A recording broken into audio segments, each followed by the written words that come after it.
Shalom keluarga damai, kembali lagi dalam Sapaan Damai Sejahtera 22 Juli 2025.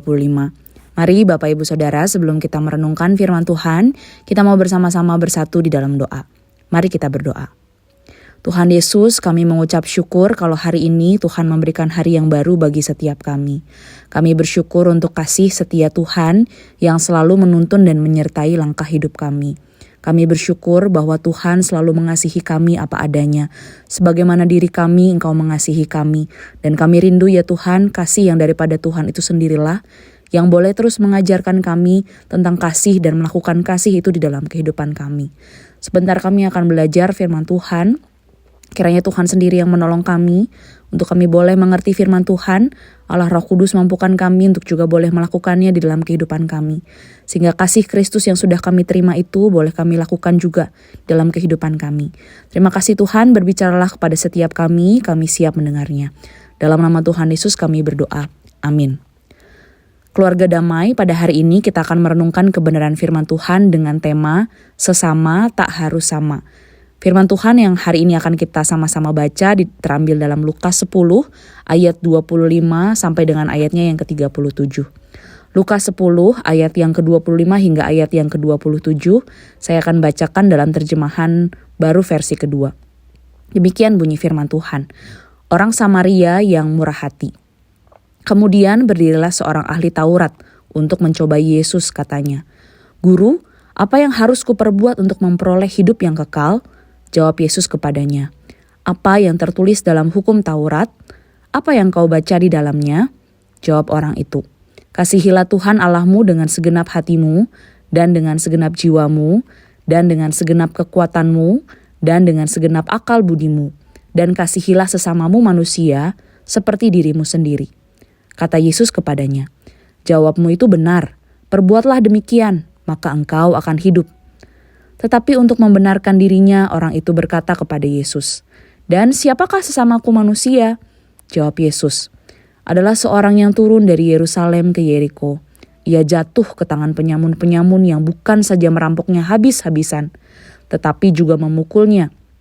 Dan sesudah itu, pergi meninggalkannya setengah mati. Kebetulan ada seorang imam turun melalui jalan itu. Ia melihat orang itu, tetapi ia melewatinya dari seberang jalan. Demikian juga seorang Lewi datang ke tempat itu. Ketika ia melihat orang itu, ia melewatinya dari seberang jalan. Lalu datanglah seorang Samaria yang sedang dalam perjalanan ke tempat itu. Dan ketika ia melihat orang itu, tergelaklah hatinya oleh belas kasihan. Ia pergi kepadanya lalu membalut luka-lukanya, sesudah ia menyiraminya dengan minyak dan anggur. Kemudian ia menaikkan orang itu ke atas keledai tunggangannya sendiri, lalu membawanya ke tempat penginapan dan merawatnya. Keesokan harinya ia mengeluarkan 2 dinar dan memberikannya kepada pemilik penginapan itu. Katanya, "Rawatlah dia, dan jika kau belanjakan lebih dari ini, aku akan menggantinya waktu aku kembali." Siapakah di antara ketiga orang ini menurut pendapatmu adalah sesama manusia dari orang yang jatuh ke tangan penyamun itu? Jawab orang itu, "Orang yang telah menunjukkan belas kasihan kepadanya." Kata Yesus kepadanya, "Pergilah dan perbuatlah demikian." Sedemikian jauh pembacaan firman Tuhan kita pada hari ini. Bapak Ibu Saudara, pernahkah Bapak Ibu Saudara berada di dalam situasi di mana seseorang membutuhkan bantuan, tetapi tidak ada yang mau bergerak menolong? Mungkin seorang itu jatuh jalan, mengalami kecelakaan, atau sedang menangis di sudut ruangan. Anehnya Bapak Ibu Saudara, semakin banyak orang yang ada di sekitar, seringkali semakin sedikit yang benar-benar mau bertindak. Bapak Ibu Saudara, seringkali fenomena ini kita temukan, dan fenomena ini disebut bystander effect. Efek di mana orang memilih untuk diam dan pasif karena merasa, pasti ada orang lain lah yang akan menolong. Bapak Ibu Saudara, ternyata fenomena ini bukan hal yang baru. Di dalam bagian firman Tuhan yang barusan kita baca, Tuhan Yesus menceritakan tentang seorang pria yang dipukuli dan ditinggalkan setengah mati di jalan. Sebenarnya ada banyak orang lewat, termasuk seorang imam dan seorang Lewi, tokoh agama yang terhormat, tetapi justru mereka tidak menolong. Mereka menjadi bystander yang melihat tetapi memilih untuk tidak peduli. Yang justru menolong adalah seorang Samaria. sosok yang secara budaya dan agama dipandang rendah oleh orang Yahudi. Tetapi justru dialah yang berhenti, yang mendekat, menolong, bahkan merawat pria itu dengan biaya dan tenaganya sendiri.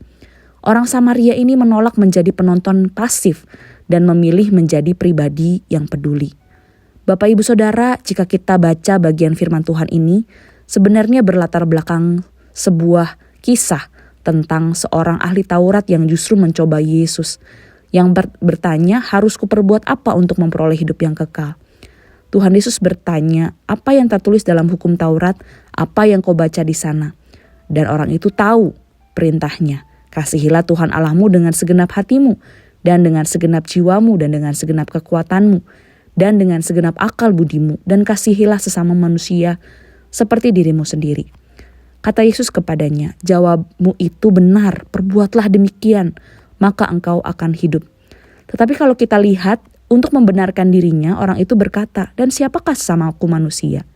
Disinilah Yesus membalikan arah pertanyaan itu. Siapakah sesama manusia? Menjadi, apakah kamu sudah menjadi sesama manusia bagi orang lain? Bapak Ibu Saudara, sesama manusia adalah siapapun yang Allah hadirkan di tengah-tengah perjalanan kehidupan kita yang membutuhkan belas kasihan atau kemurahan hati kita. Kita menjadi sesama manusia ketika kita mengasihi mereka. Dan perumpamaan yang Tuhan Yesus berikan pun sebenarnya semakin memperjelas bagian ini. Kisah ketika seorang sebangsanya diserang oleh penyamun dan ditinggalkan hampir mati, sang imam dan orang Lewi justru tidak mencoba untuk menolongnya. Sikap mereka sama dengan apa yang ahli Taurat lakukan, yaitu menyatakan bahwa orang yang dirampok bukanlah sesama manusia bagi mereka. Orang Yahudi menolak menyebut orang bukan Yahudi sebagai sesama manusia. Terlebih lagi orang Samaria yang sangat dibenci dan dihina. Tetapi Bapak Ibu Saudara, orang Samaria itulah yang justru menunjukkan kemurahan hatinya, meskipun orang yang terluka itu berbeda. Bapak Ibu Saudara, di bagian ini Tuhan Yesus bukan hanya sedang mengajarkan bahwa ya betul Samaria itu termasuk sesamamu manusia. Tetapi Tuhan Yesus juga mengajarkan bahwa orang Samaria ini telah menjadi sesama manusia bagi orang yang dirampok. Meskipun di zaman itu orang Yahudi tidak akur, mereka memiliki perbedaan etnis, agama, dan bahkan sejarah yang panjang. Bagi orang Yahudi mungkin orang Samaria ini dianggap sebagai orang yang najis, sesat, kafir.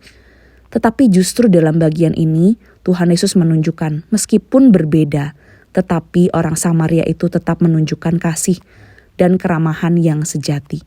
Berbeda dari dua orang lainnya. Bapak Ibu Saudara, Tuhan Yesus menutup cerita ini dengan pertanyaan, siapakah sesama manusia dari orang yang jatuh ke tangan penyamun? Jawabannya adalah orang yang menunjukkan belas kasihan kepadanya. Lalu Yesus berkata, pergilah dan perbuatlah demikian. Bapak Ibu Saudara, di dalam bagian ini Tuhan Yesus mengajarkan dengan tegas kepada ahli Taurat itu bahwa dia dipanggil juga untuk belajar mengasihi orang-orang yang berbeda daripadanya.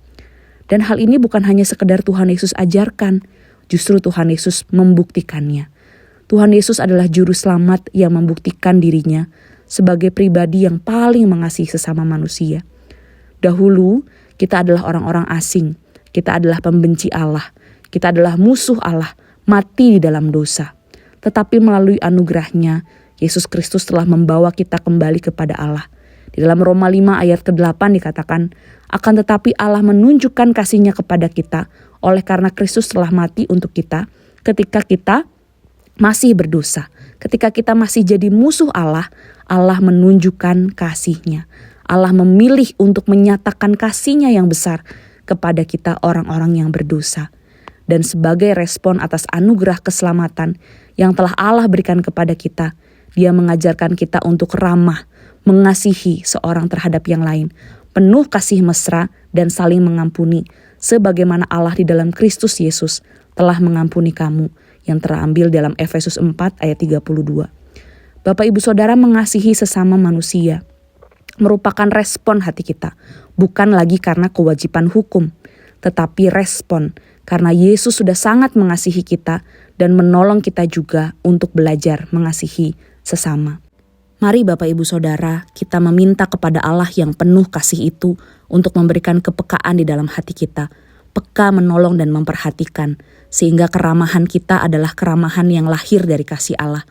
Mata kita seperti mata Allah yang penuh dengan belas kasihan, sehingga kita tidak menjadi bystander atau acuh tidak acuh, melainkan kita dapat memiliki hati Bapa di sorga yang penuh kasih, belajar dapat mengerti kebutuhan orang yang kita layani, menyatakan kemurahan Allah, dan mengasihi sesama seperti Kristus sudah teladankan kepada kita. Bapak Ibu Saudara, biarlah kasih Kristus menolong kita melakukan firman Tuhan ini. Mari kita berdoa. Tuhan Yesus, kami bersyukur untuk kasih Tuhan yang nyata di dalam kehidupan kami. Engkau tidak pernah memandang kami, latar belakang kami. Engkau tidak membeda-bedakan siapa kami, tetapi Engkau menerima kami apa adanya. Bahkan ketika kami masih berdosa pun, Engkau mau menerima kami. Engkau mau menyambut kami. Engkau mau memulihkan kehidupan kami.